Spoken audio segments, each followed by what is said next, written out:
ఇవాల్టి నుంచి ₹1,50,000 లోపు పంట రుణమాఫీ చేయనుంది రాష్ట్ర సర్కార్. రెండో విడతగా రైతుల క్రాప్ లోన్ అకౌంట్లలో నిధులు జమ చేయనుంది. అసెంబ్లీ ఆవరణలో వ్యవసాయ శాఖ ఆధ్వర్యంలో నిర్వహించే ఈ కార్యక్రమంలో CM Revanth Reddy, deputy CM బట్టి విక్రమార్క, వ్యవసాయ శాఖ మంత్రి తుమ్మల నాగేశ్వరరావు రుణమాఫీ నిధులను విడుదల చేయనున్నారు. ఇందుకోసం వ్యవసాయ శాఖ ఆధ్వర్యంలో ఏర్పాట్లు చేశారు అధికారులు. రాష్ట్ర వ్యాప్తంగా ₹1,50,000 లోపు రుణం ఉన్న 6 లక్షల మంది రైతులకు సంబంధించిన 7,000 కోట్ల రూపాయలను జమ చేయనుంది. రుణమాఫీ మొదటి విడతగా 1,00,000 లోపు రుణాలకు సంబంధించి 11,32,000 కుటుంబాలకు 6,000 కోట్లకు పైగా నిధులు రైతుల ఖాతాల్లో జమ అయ్యాయి. సాంకేతిక సమస్యలతో 17,877 ఖాతాల్లో 84,94,00,000 జమ కాలేదు. వ్యవసాయ శాఖకు మొదటి దశ రుణమాఫీపై 1,20,000 వరకు ఫిర్యాదులు వచ్చాయి. ఆధార్, బ్యాంకు ఖాతాల్లో ఒకే విధంగా పేరు లేకపోవడం వంటి కంప్లైంట్లు ఉన్నాయని అధికారులు చెబుతున్నారు.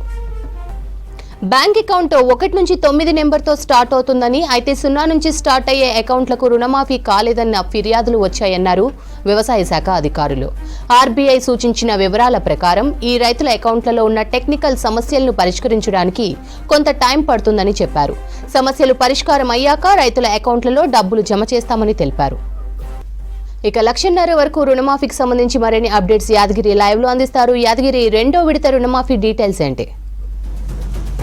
రెండో విడత రుణమాఫీ ఇవాళ అసెంబ్లీ ప్రాంగణంలో మధ్యాహ్నం 12 నుంచి 1 గంట మధ్యలో సీఎం రేవంత్ రెడ్డి ప్రారంభించబోతున్నారు. అయితే ఈ సీఎం రేవంత్ రెడ్డితో పాటు డిప్యూటీ సీఎం బట్టి విక్రమార్క, మంత్రి తుమ్మల నాగేశ్వరరావుతో పాటు పలువురు మంత్రులు ఏదైతే ఈ రెండో విడత రుణమాఫీ సమావేశం ఉందో ఈ సమావేశంలో పాల్గొనబోతున్నారు. అయితే వీళ్ళతో పాటు వ్యవసాయ శాఖకు సంబంధించినటువంటి అధికారులు కూడా ఈ సమావేశంలో పాల్గొంటారు. అయితే 1,00,000 లోపు రుణమాఫీ ఈ నెల 18న చేశారు.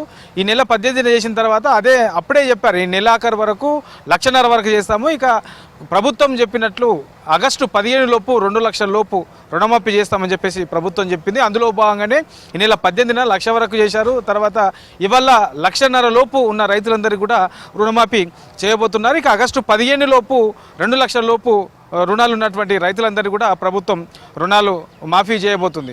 అయితే ఇవాళ మాఫీ చేసే రుణాలు 1,50,000 వరకు దాదాపు 7 లక్షల మంది రైతులు ఉంటారు. అయితే 7,000 కోట్ల వరకు ఇవాళ రైతుల ఖాతాలో ప్రభుత్వం రుణమాఫీకి సంబంధించినటువంటి ఈ డబ్బులు జమ చేయబోతుంది. అయితే ఏదైతే 1,00,000 లోపు రుణాలు మాఫీ చేశారో దాంట్లో కొన్ని టెక్నికల్ ఇష్యూస్ వచ్చాయి. చాలామంది రైతులకు అంటే దాదాపు 11,50,000 మంది రైతులు 1,00,000 లోపు రుణాలు తీసుకున్న వాళ్ళు ఉన్నారు.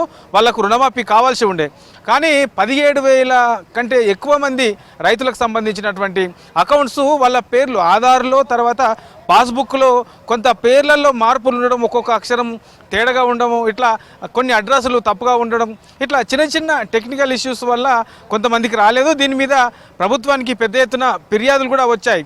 అయితే ఇవాళ ఏదైతే 1,50,000 రుణమాఫీ ప్రభుత్వం చేస్తుందో అసెంబ్లీ ప్రాంగణంలో ఇక్కడ ఆ రుణమాఫీ చేసిన తర్వాత అక్కడే ఏదైతే ఈ టెక్నికల్ ఇష్యూస్ ఏమున్నాయో 1,00,000 రూపాయల రుణమాఫీ అయినటువంటి రైతులకు సంబంధించి తర్వాత ఈ టెక్నికల్ ఇష్యూస్తో ఏదైతే రుణమాఫీ కాలేదో అట్లాంటి రైతులతోని ఇవాళ రైతు వేదికల దగ్గర ఏదైతే ఈ వీడియో కాన్ఫరెన్స్ అందుబాటులో ఉంటుందో అందుబాటులో ఉన్నటువంటి రైతు వేదికల దగ్గర నుంచి రైతులతోని సీఎం రేవంత్ రెడ్డి సాక్షాత్తుగా అసెంబ్లీ ప్రాంగణంలో ఏర్పాటు చేసినటువంటి ఈ సమావేశం నుంచి డైరెక్ట్గా వీడియో కాన్ఫరెన్స్లో మాట్లాడబోతున్నారు. తర్వాత వాళ్లకున్నటువంటి ఇబ్బందులు ఏంటి, తర్వాత బ్యాంకర్స్ ఏమంటున్నారు, రైతులకు ఎట్లాంటి పొరపాట్ల వల్ల ఈ రుణమాఫీ కాలేకపోయింది, తను ఎట్లా అధిగమించి మళ్ళీ వాళ్ళకు ఈ రుణమాఫీ చేయొచ్చు, ఇట్లా ఓవరాల్గా దీని మీద వీడియో కాన్ఫరెన్స్లో సీఎం రేవంత్ రెడ్డి రైతుల నుంచి వాళ్ళ అభిప్రాయాలు తెలుసుకున్న తర్వాత అధికారులకు తర్వాత బ్యాంకర్లకు కూడా కొన్ని సూచనలు చేసే అవకాశం అయితే ఉన్నది. ఓవరాల్గా ఇవాళ ప్రభుత్వం చెప్పినట్లుగానే ఇవాళ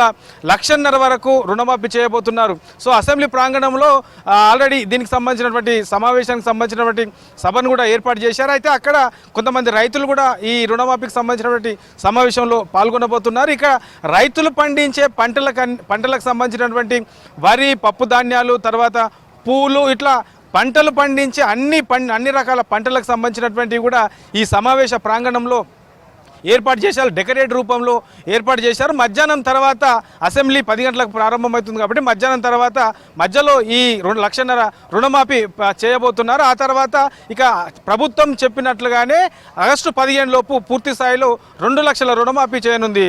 స్రవంతి.